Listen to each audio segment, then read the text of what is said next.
Well, welcome to Anything But the Brush, and welcome to my studio on Protection Island. The sun is just coming through my skylight, so I'm in a pool of sunshine, and that's okay. We're not going to complain about the sunshine. Yeah, so you may wonder why I call this Facebook Live Anything But the Brush. In fact, I really like the brush myself. I think the brush is one of the most beautiful tools the artist has. It's very responsive to our hand. It's like an extension of our hand. And there are so many different kinds of brushes. I have a lot of brushes in my studio.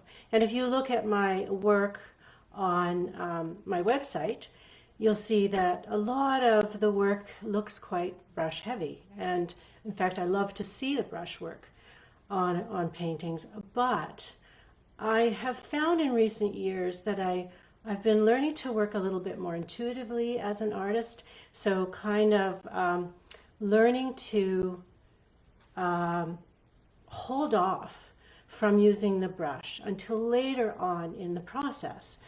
In other words, using a lot of different materials to try to keep the process of painting a bit more open, so I don't shut things down too soon, and then that allows a little bit of space for more of a playful, because I'm always about play, a bit more of a playful and intuitive way of working, and one in which you can create unexpected and random events. To me, that's part of the fun of art, is finding out what happens along the way. So to enjoy that, you have to start to maybe let go of a few of the pressures that you put on yourself to create a perfect product right away, and allow yourself to play with the process. And when you do that, you know, you're going to have some successes and some failures. You're going to learn a lot about your materials. And I think that, you know, we really have to learn about our materials before we can make them work for us. So the more that we can play with our materials, the better. So what I like to do is I'm just going to switch my camera around so you can see my hands. And then for the rest, most of the rest of the live video, you'll just be looking at my hands as I do some examples of some of the tools that I really like to use to mix up the process, and some of the techniques too. So what I have here is I have a piece of multimedia watercolor paper, taped in several places. So right now it's sort of not looking like it's coming into focus properly, but once I start getting some marks on there, you'll see it a little better. So what I'm going to do is just, there's some kind of little bead of light dancing around my table. It's not very. I'm going to start working in these boxes I've created with tape. So there's tape here and here, and it's taped around the edges. So it's a pretty tough paper. If I wanted to, I could gesso that paper and make it even a little bit tougher. But this is the Opus Medium, just mixed media paper. So some of my favorite mark making tools include just, these are called soft pastels. You could use charcoal as well. Charcoal will kind of move as you put paint over it or water over it. Sometimes you really want that. But I like the scratchy feel of these pencils. You might be able to hear that scratchiness with them.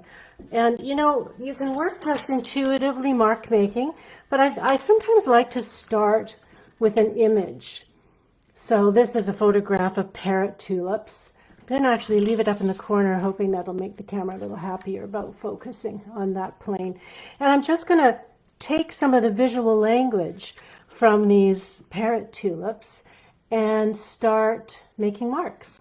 So here we go. They've got these beautiful kind of jagged edges. Here, this is it is called a pitt pastel, Faber Castell pitt pastel. And I'm just going to move through these different rooms that I've taped off with this kind of jagged. They're petals. Here's the edge of the petal. But I'm really trying not to get too literal right now. Because remember, we're trying to kind of hold off, give ourselves a break from being attached to our product and just have some fun. And at the same time, I'm exploring the essential kind of visual nature of these beautiful parrot tulips. In the end, probably what I'm going to have here is going to be very, very different from these photographs of these parrot tulips. But if you're the sort of person who likes to have somewhere to jump off, then you can start with something representational. So I'm just going to carry on down here with this line. And the line is just running between these boxes. And another great way to disrupt our sense of being overly committed to a product too soon is to work in series or tape off sections. And what that does is that it basically breaks down the boundaries of the piece, so that these boundaries that come around these little places I've taped off just disrupt the idea of the edge.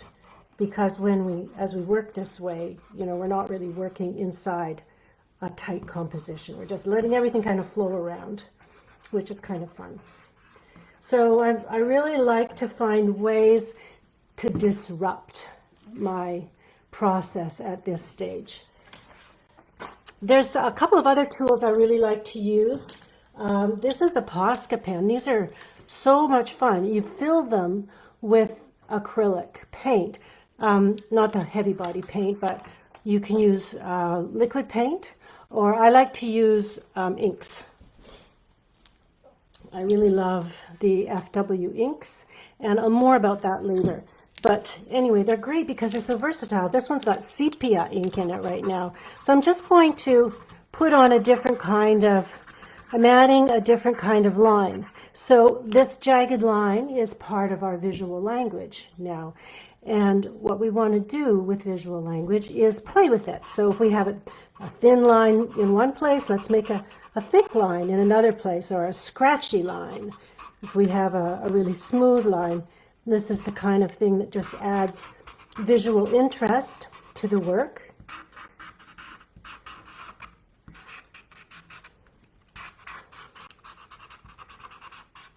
Because really, paintings, we want to be able to give the eye things to play with when we paint. And then you can always use an archival pen too.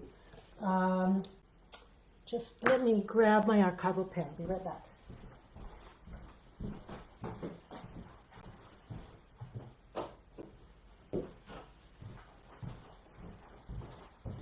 Because I'm going to be using acrylics with these, you don't want to use a Sharpie, because the Sharpie ink will come pulling up through the paint. So you get something like a Faber Castell artist pen, and it'll say ink-based, and India ink, waterproof. So now this gives us another kind of weight of line, and maybe I'll actually even start to add a little bit of dark value in some of these negative shapes. It's nice to get some real chunks of dark value in the beginning, because sometimes we are a little bit hesitant about getting dark value in, especially if you come from a watercolor background like I do. We're always taught, oh, you don't get your darks in until later, because we have to protect our lights. But then we have to build those darks in to create a nice, an interesting and strong value composition. And so I'm just going to put a little bit of this kind of dark in now to make sure I've got some nice dark chunks. They don't look much like tulips now, and that is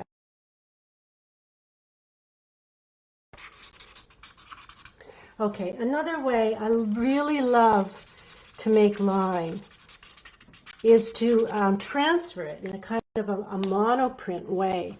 So to do that, this will take me just a sec to set up. I have rolls and rolls of wax paper in my studio. I find it the most useful thing to have around. So I'm going to use this as a palette. And how about I put some cadmium red light on this. I love cadmium red light. I think it is my favorite color. And I'm going to use a brayer, another really essential tool in the studio. So I'm just going to bray some cadmium red on the wax paper. And then we're going to do something that's almost like a monoprint kind of technique. I'll take, in order to get a negative transfer of line, I'll scratch in here.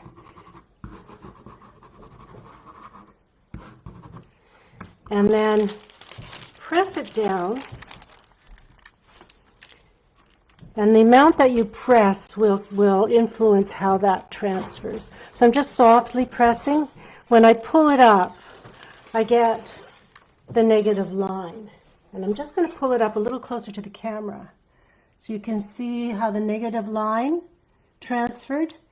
But we can also put this down and draw into it.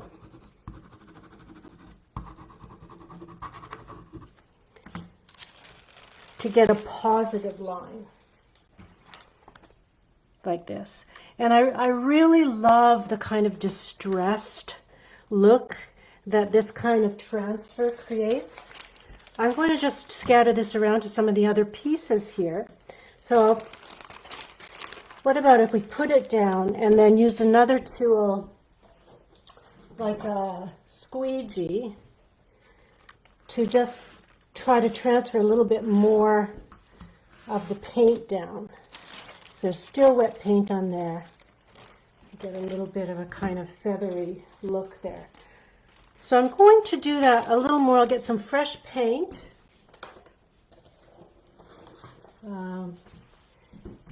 Cadmium red light. So this is golden heavy body paint. I find that I use all kinds of formula of the acrylic paint. Heavy body, fluid, like these, and inks, like the one I showed you before.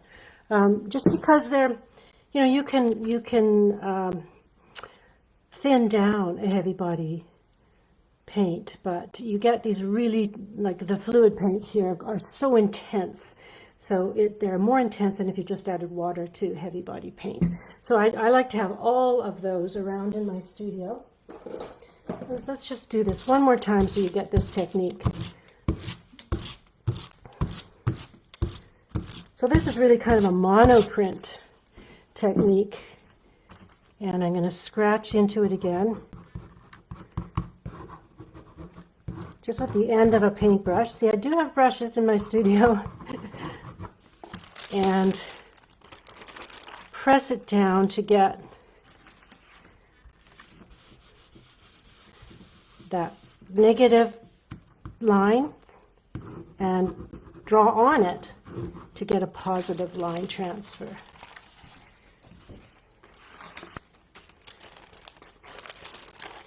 Just do another couple bits of this.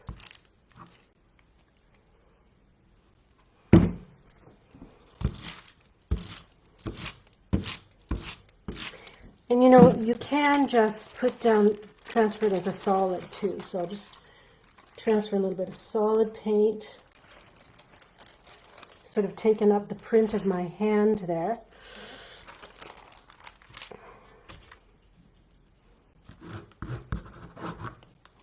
Okay, so that's the transfer via wax paper. So I'll just give this a very quick dry with my blow dryer because I want to move on to some other layers here, and these need to be really dry.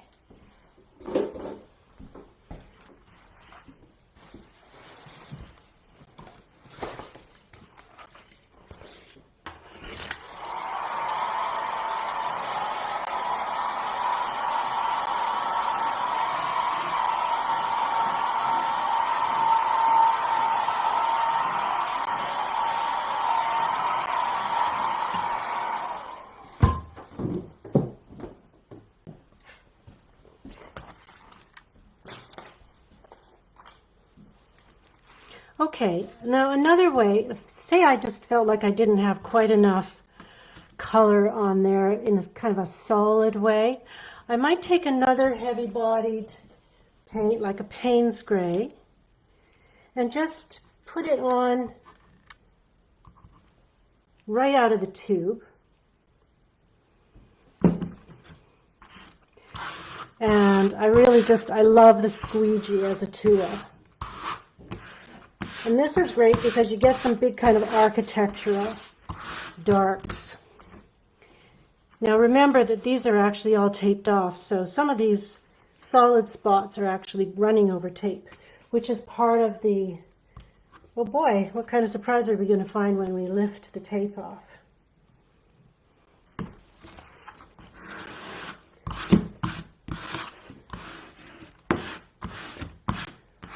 So now this has kind of added a very linear kind of element, visual language to our composition.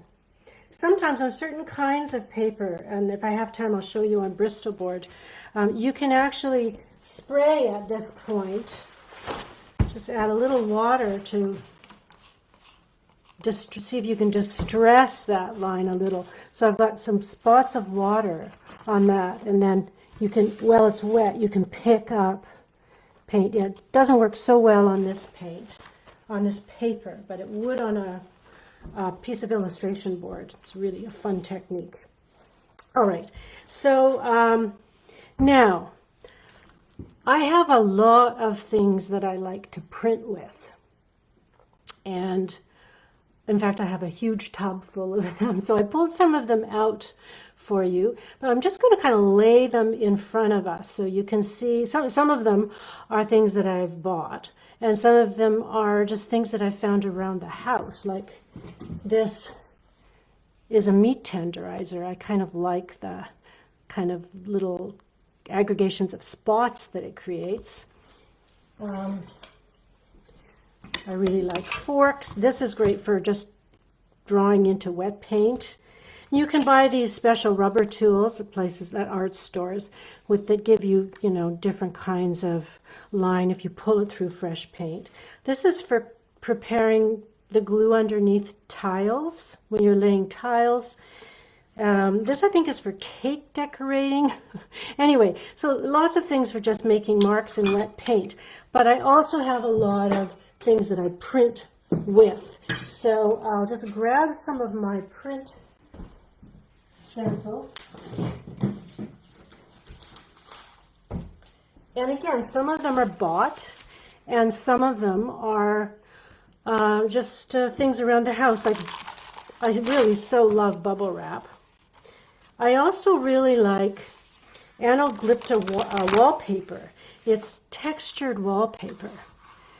It used to be very fashionable. I think it might be coming into style again. I ordered a whole book of it from a designer. And so it's a wallpaper with a raised, kind of an embossed pattern on it. And then you can buy all kinds of commercial stencils. The thing with them is once you introduce a visual language, then you do have to kind of respond to it in your work. So for instance, and some of them can be quite overwhelming, like the floral ones. So some of them have got a really strong visual language. I tend to use the ones that are more just pure pattern, like this one with the little spots. Why don't I try that one now? So I'm going to get my wax paper again.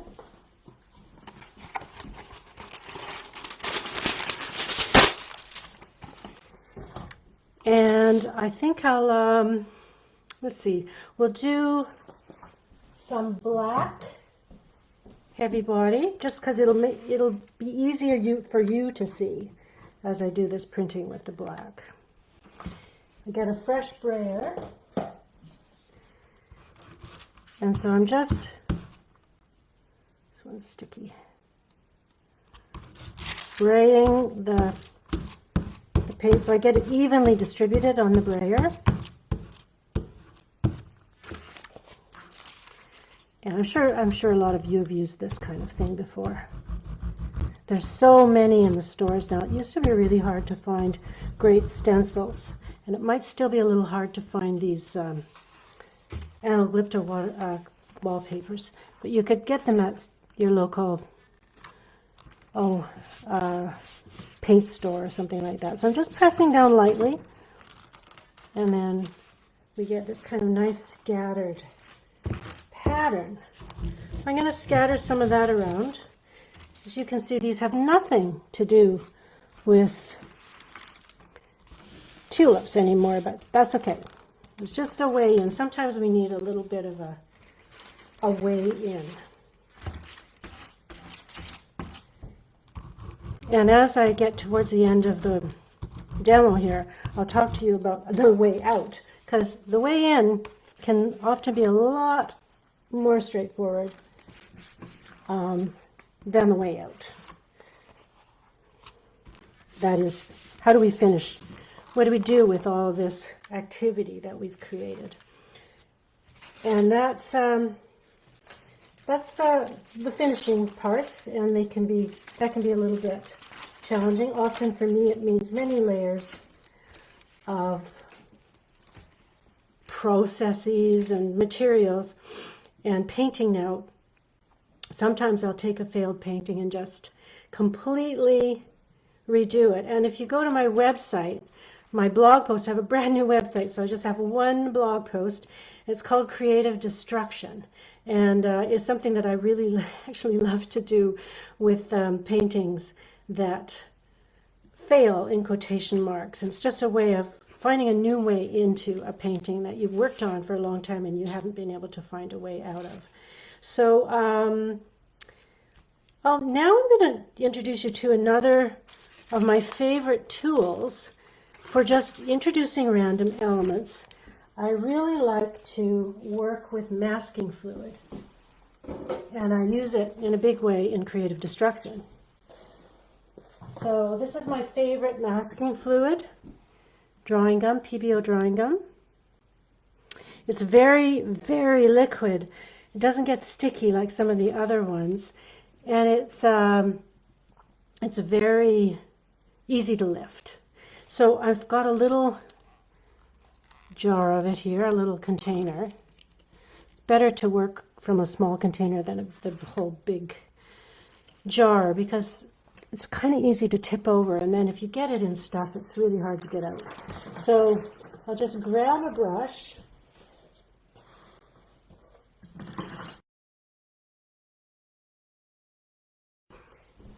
Here's a flower. And I'm just going to kind of lay it down in places. And I'm thinking about I'm trying not to think too much at all, actually, but I'm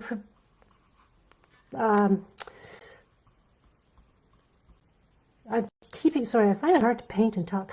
I'm keeping some of the whites and lights in here when I put the masking fluid down, because when I put in some new colors on top of this, whatever is under the masking fluid, of course, is going to be protected.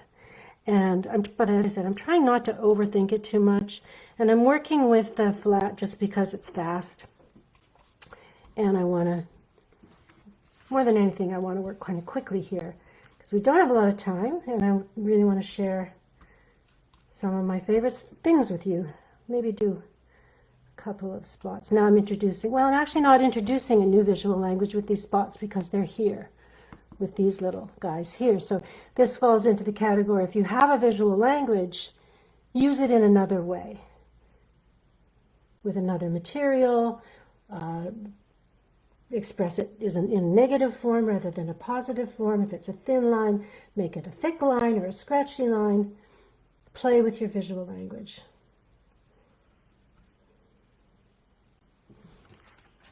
Okay, now I'm going to give this a quick dry,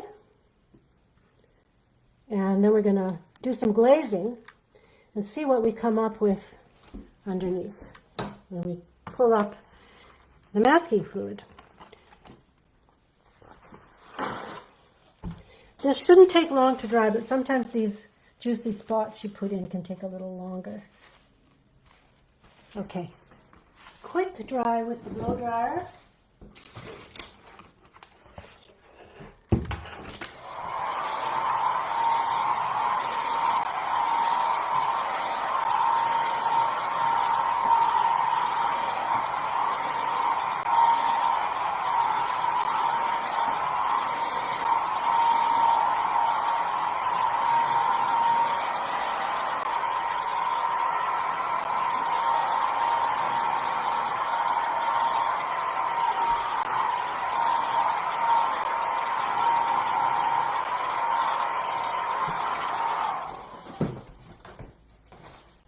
Shouldn't take that much longer than that to dry. So I've got some bright spots of sunlight on my paper here.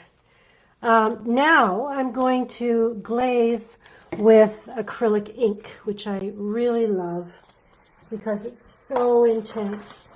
Oh, but before I do that, I want to talk about another mark making tool which I really love, and that is oil pastel. And actually, I won't put any on right now because, well, maybe it'll be okay. I don't want to lift any of this glazing fluid. But again, the colors of oil pastel are so intense. These are actually oil sticks that I got from a company in Montreal called Cama Pigments. They make their own oil sticks. And I just love the really intense hits of color that you can get with oil pastel. So I tend to always go for these kind of very brights, like the bright oranges and bright pinks, the kind of fluorescent colors.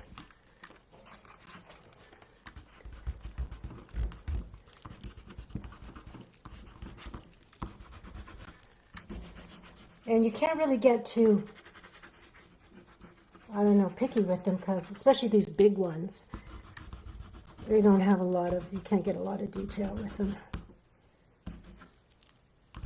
I'm just tucking them in between the drawing gun here. Maybe put a little on there.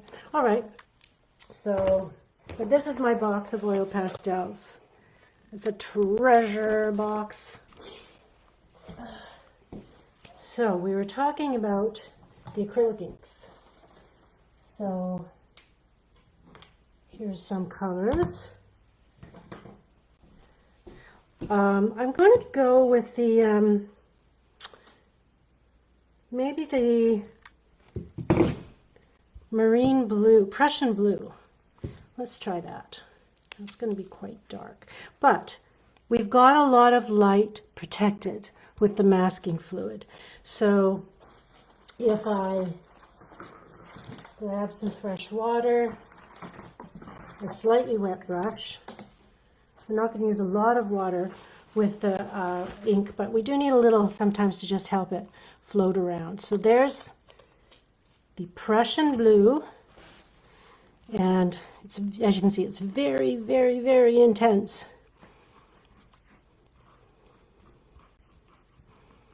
Now I could just leave that like that, very intense, sitting on the paper. or I could rub it. It's nice to rub it because it leaves, remember I was talking about opening up the process, it leaves the process open a little longer to rub it. So we're not moving into like shutting down the light right away. So let's do another couple of those and then we'll try another couple of colors. I'm really liking what that's, so the blue is interacting with this would have been bare paper. So there's the Prussian blue color. It's just hardly really interacting with the Paynes Grey much because the Paynes Grey is so dark already.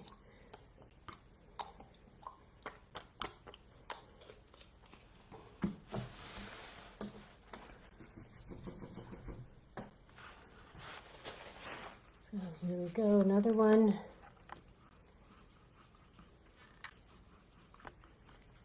Now I know I am using a brush, but only very loosely.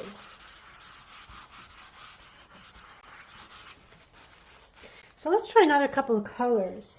How about the Indian yellow?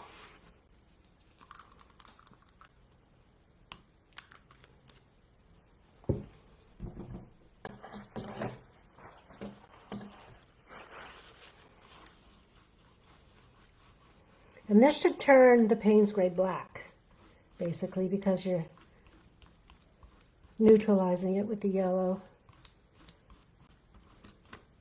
Slightly greeny black. That's nice. Again, let's just rub it back and give some of the light a chance to show through there. And one of my favorite colors is Antelope brown. So I'm just going to put a little bit of this Antelope brown on here. Let's have a look how that interacts with what's underneath. Put some over here too.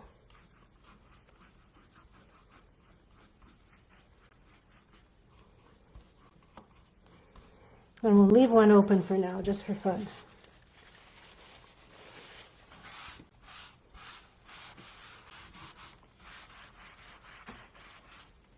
I really like the pink and Antelope brown. So that's this piece here. I'm just going to hold these up so you can see them a bit better.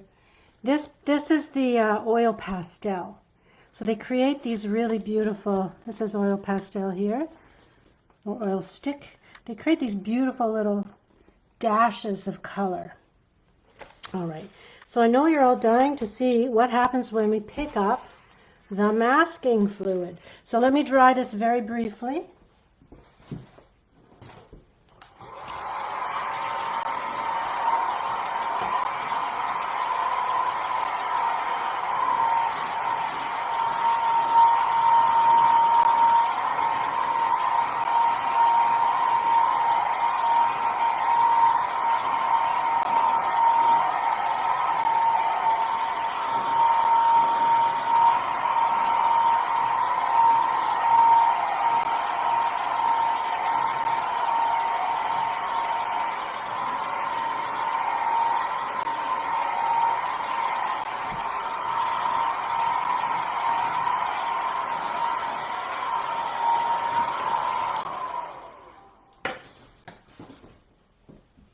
You really want the paper to be very dry before you start to pull up the masking fluid.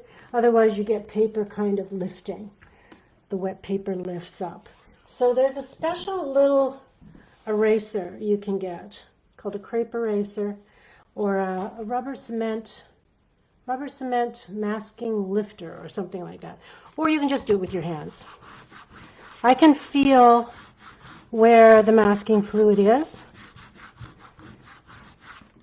but it's faster to do it with this. This will just pick it up.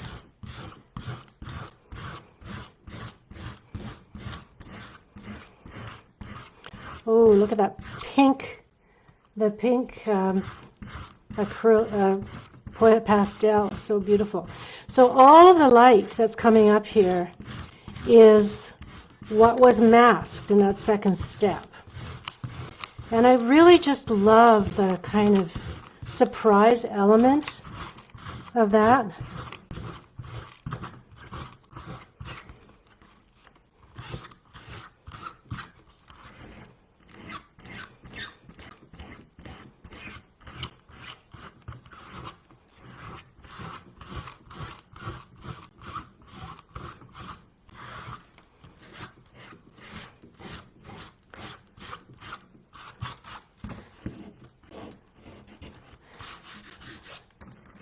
You can see how there's form emerging here now.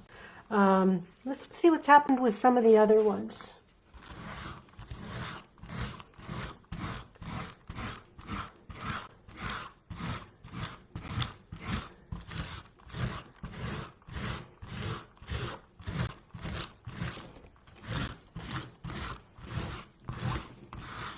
So it's important. You can see how important it is to keep some light in there. I mean, you can always paint it out, but it's great to have it because already, since we've got so much dark in here, we've got the two bookends of the value bar. So the lightest light, and the darkest darks. And then everything else in between is a breeze. So, let's have a look at this one here.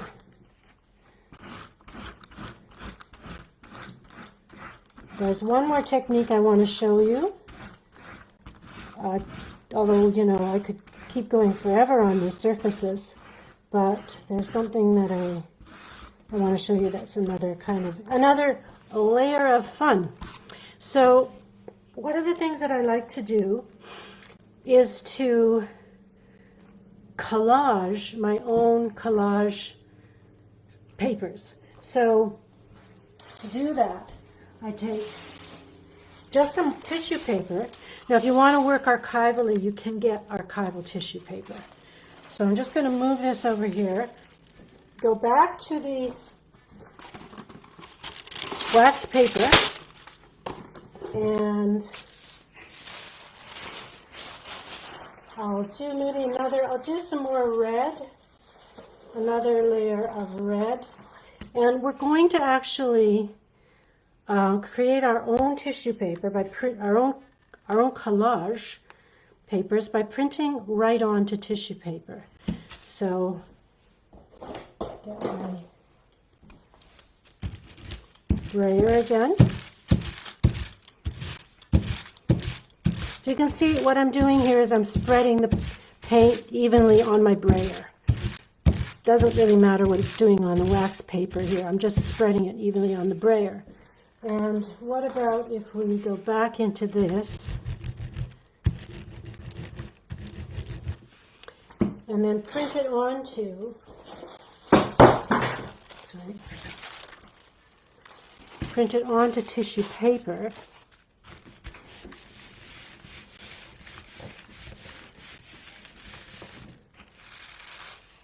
And now you have another way of playing with your visual language.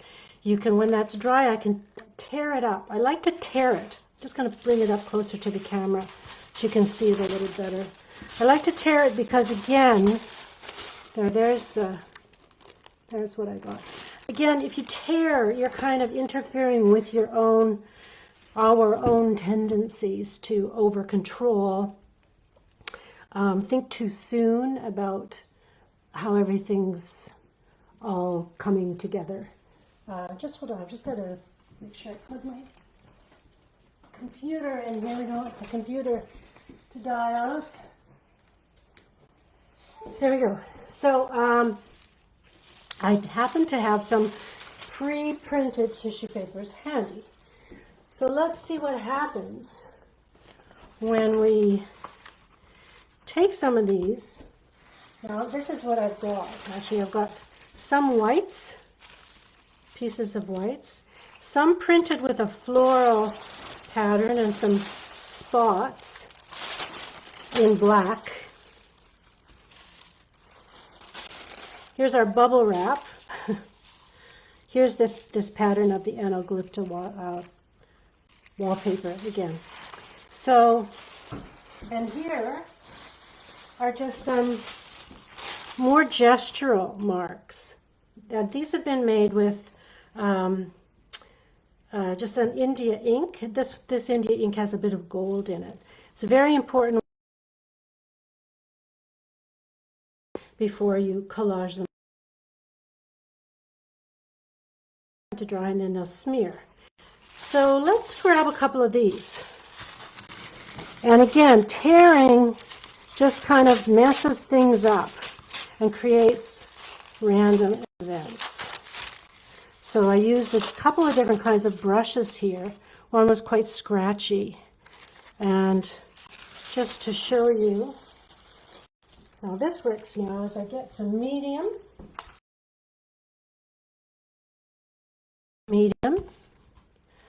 golden or opus matte medium, and I'm going to lay some medium down and spread it around. It has to be, if you're collaging onto your work, you really have to make sure that you get a nice even layer of matte medium underneath as well as on top of your whatever it is you're collaging on. So the other thing I really like about this process is that it creates this kind of veiled look. So we've introduced a new mark here. New mark making. Just going to pull it up here. And this I did yesterday, and it's still pulling out a little bit. So, you know, you really need to let them dry really well. But you can also see where the tissue lies over something else. It kind of creates this veil, almost like adding zinc white to it. All right, let's do that in a couple more places. So I basically have these kind of, the visual language here is linear, a couple of spots. So there's our spot language again. And if we could maybe put some down over here.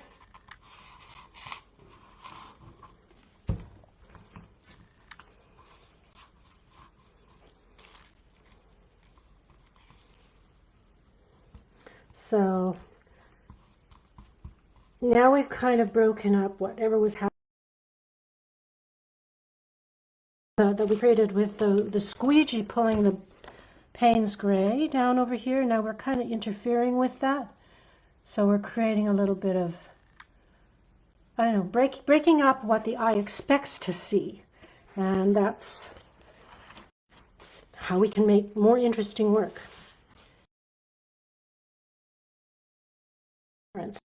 Like Nicholas Wilton talks about as adding difference, continuing to add difference. And that's because, you know, we look at a piece of painting, or at a piece of art, and one of the things that delights us is so grab some of these. Maybe this red one is dry now. Remember the piece of red printing that I did? And I'm going to rip this. The thing about paper is that it rips well in one plane and not the other. So sometimes it's easier to rip with the grain but not so much across it. But that's okay, because we're trying to mess up our control, that element of control. So let's see what happens when we put some on here.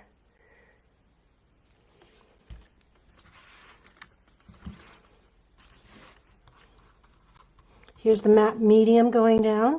Here's that little shot of oil pastel, that gorgeous, gorgeous pink.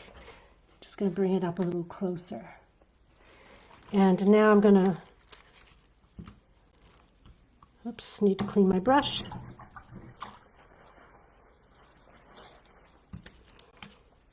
Get some matte medium on the top too, and get rid of all the bubbles. So we have these spots now kind of interacting with the layer underneath in interesting ways.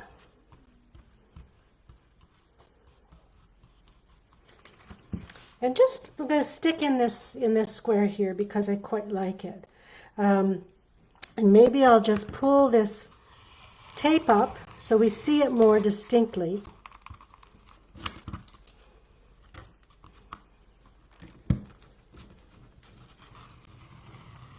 Ooh, that nice crisp line is so great.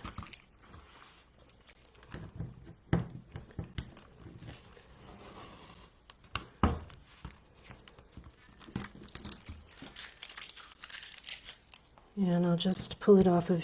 I'll keep it taped here because we don't want it to come right off the coroplast that it's taped to.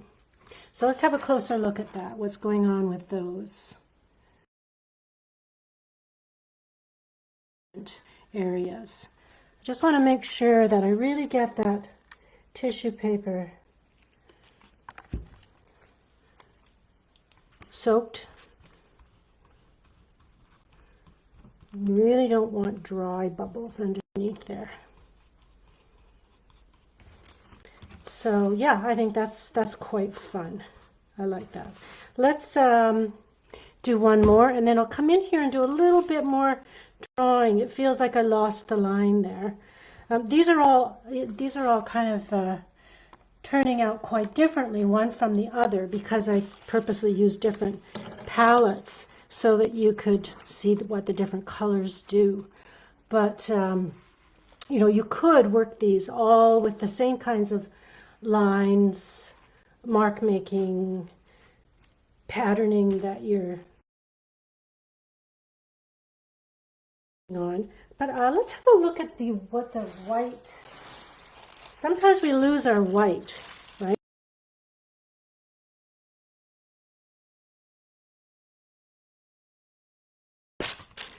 You can just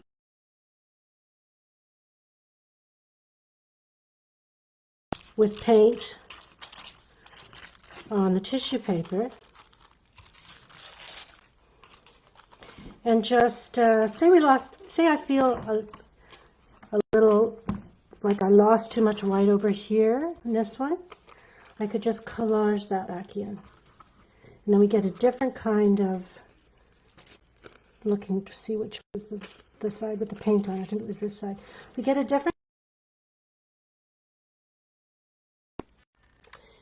It's white like here, but it's white in a different way.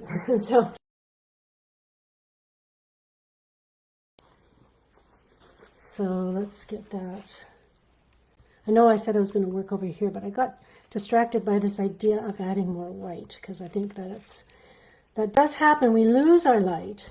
And remember, I was talking about we want to have the full range of lightest light to darkest dark in every piece we do. That's what gives pieces, the value is like the bones of the work, and it gives the work its structure. So there's a little bit more white been reintroduced, and it's a bit jagged here, but actually that's going to be tight there because it's right along the tape. So if you get paper, collage paper going onto the tape, you just have to take a little X-Acto knife and cut that off as you go down the side of that. So let's go back here.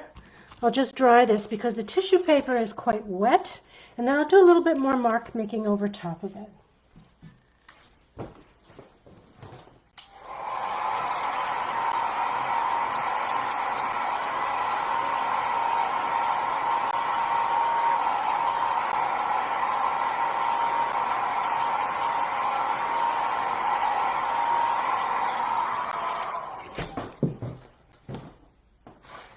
Actually, while that dries, I'll show you some of the other work that I've done using this kind of technique. And we can talk about how to apply it maybe to your work, because we all have a different art practice.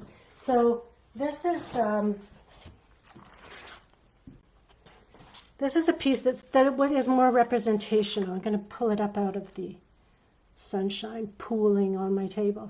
So it started off with, we worked from photographs of sunflowers and did some printing, did some, used some resist, did some glazing with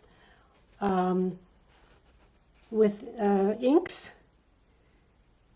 And it's not finished. You know, if I was going to finish it, I'd probably pick up my brush actually, and do the final stages with introduce some opaques. Like the banner of Artwork Arc Play has got this. If you look at it, it's got a combination of this kind of very active surface and then quiet areas and opacity. What we get when we use opaque heavy body paints, especially if they've got a lot of light in them, is what you add to create that sense of difference. So we've got a lot of activity here, a lot of transparency, and the final stages would be to introduce some quiet, flat areas, some light and some dark. And it's in that comparison, that pushing one thing up against something else that's different, that we get this sense of interests, what interests the eye of the viewer. So this is on paper, and this was made with an anaglypta wallpaper. This kind of floral, you get the remnants of this floral pattern. Some of these lines were transferred with the wax paper that I did in the demo. And you can see the masking fluid, especially here where I've just splattered it on. It creates these kind of nice drop, they've got a lot of energy, right? And here too. So also, here's one. Not so much printing on this one, but this is a tide pool, also not finished. But it's got this negative line that was introduced with by drawing into the heavy body paint on the wax paper and then pressing it down. I've done a little over glazing here with the Antelope brown to kind of push some areas back and connect them up. But the actual, probably the composition here is quite a bit smaller than the paper. So if I can grab some framing tools. And this is the beauty of working on paper, right? We can crop down. And I'll often do that before I actually finish the painting, because then I can see how I want the bones of the values to actually work. So that's on paper. And then finally, you can adapt this kind of technique to canvas. So again, this is unfinished. This was from a demo of sunflowers, but we sort of did a very loose gestural drawing onto the canvas with archival pen, I think. And then we did printing. And both with this is bubble wrap, and this I think is carpet underlay, these little tiny spots here. And then this was the transfer with off of the wax paper, that to create the negative line. And then I wanted to show you how you can bring in these opaques. You can carve out shapes and also quiet areas down. So I hope that you will find that you can adapt some of these techniques to your own work. And if I just grab these again, I can isolate this one. And, I haven't worked very much on the other ones, but I really like the combination of positive and negative space here. It seems to me now I can think, okay, where do the rest of the darks need to go? Maybe I'd put a little dark up in here and connect up some of this mark making. The tissue, the pale color of the tissue is showing there, and that could be reglazed. Once it's dry, just reglaze it with another color of ink or go back into the Prussian blue. I could also overdraw with white, with a gel pen or a Chinese marker, and pick up this visual language here. So here's an example. Here's a white line that was created through that negative transfer process. And then you could take that and pick it up, if I've got something white here, with another tool. I don't have a white marker, but you could pick that up with a positive white line with another marker, like as I said, a Chinese marker or a gel pen, white gel pen. And that's what I have to share with you today about mark making, just a few of the tools and processes that I use to create random processes, the sense of surprise. If you have any questions or comments, please drop them into the comments, and I can answer them when the video is over and we have time to think about it. Thanks so much for coming.